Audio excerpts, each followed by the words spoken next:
બધાને રામ રામ. અરે મારા ભાઈ રામનું નામ તો બોલો. આ સૂર્ય ચંદ્ર એક છે. સવારમાં આપણે ઉઠીને રામ રામ બોલીએ કે નહીં બોલીએ? એટલે રામનું નામ તો અવશ્ય લેવાનું. ભારત માતા કી, ભારત માતા કી.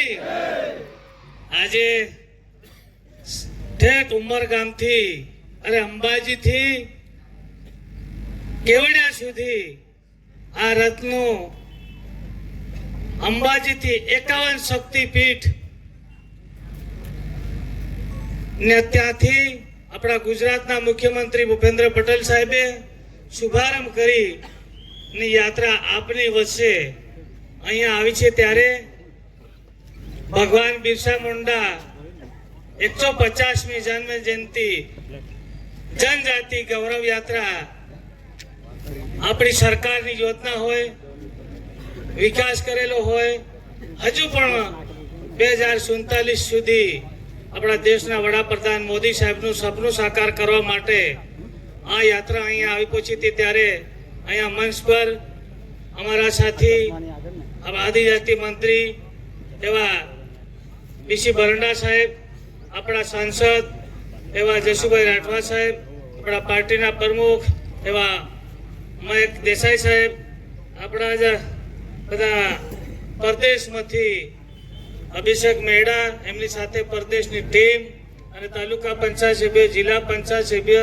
બધા મારા વાલા યુવાન મિત્રો, વડીલો, બહેનો, ભાઈઓ, બાળકો બધાને હું હૃદયપૂર્વક સ્વાગત કરું છું, અભિવાદન કરું છું.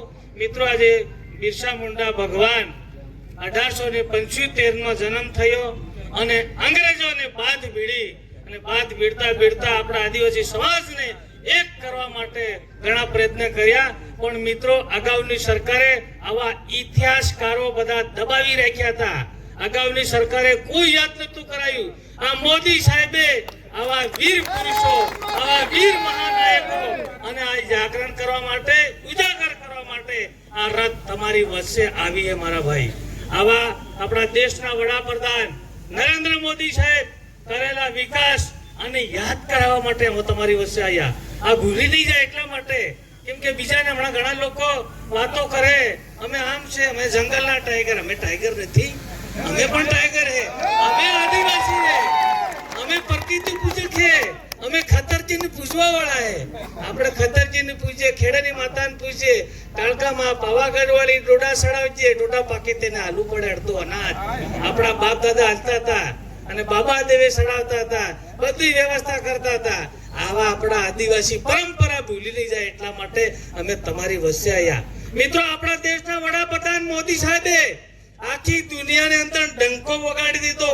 આખા વીર પુરુષ, મહાશક્તિશાળી પુરુષ આ વિકાસ કરેલો તમારી વચ્ચે યાદ કરવા આવ્યા. મિત્રો, આજે પહેલા જમાનામાં કોઈ રોડ રસ્તા નતા, આજે પેટનું પાણી ને લેવા રોડ થઈ ગયા ને હજુ બધા રોડ બનાવવા માટે તમને બાહીદારી આપવા આવ્યા. મિત્રો, આ બાહીદારી અમે જૂઠે નહીં બોલીએ, હાસી બોલવાના અને કામ કરીને બતાડવાળા માણસો આ બીજા જૂઠા જવાબ આલે. મિત્રો, આજકાલના નેતા હમણાં 2 વર્ષ 2.5 વર્ષ થયા નહીં, એ મોટા નેતા બનવા જાય ને મેળ પડે મારા ભાઈ. અમે 15 વર્ષથી સેવા કરીએ ને આ તમારી વચ્ચે આયા મિત્રો. ને અમે આ પંચમહાલના પ્રભારી આવા જસુભાઈ બધા સાથે મળીને કામ કરીએ. વર્ષોથી આપણા આદિવાસી ભાઈઓને અંગોઠા સાહેબ અને અભણ રાખવામાં આવતા હતા. આ લોકો જાગૃતિ નતા લાવતા, પણ મોદી સાહેબ આયા પછી ગામડે ગામડે ફળીએ ફળીએ પહેલા નળજેવાળી નિહાળ હતી, આજે તમારા આપણા દીકરા દીકરી ભણે ને સ્માર્ટ ક્લાસ, કોમ્પ્યુટર અને 2 માળવાળી નિશાળ, જાજરૂ બાથરૂમ, જમવા માટેનું મફત, કપડા પણ મફત આલે, સોપડા પણ મફત આલે, સાયકલ પણ મફત. એને ભણવા માટે આપણો આદિવાસી જમીન ગીરવે મેલતા હતા, દીકરા દીકરીને ભણાવતા હતા. આજે જમીન મેલવા નથી પડતી.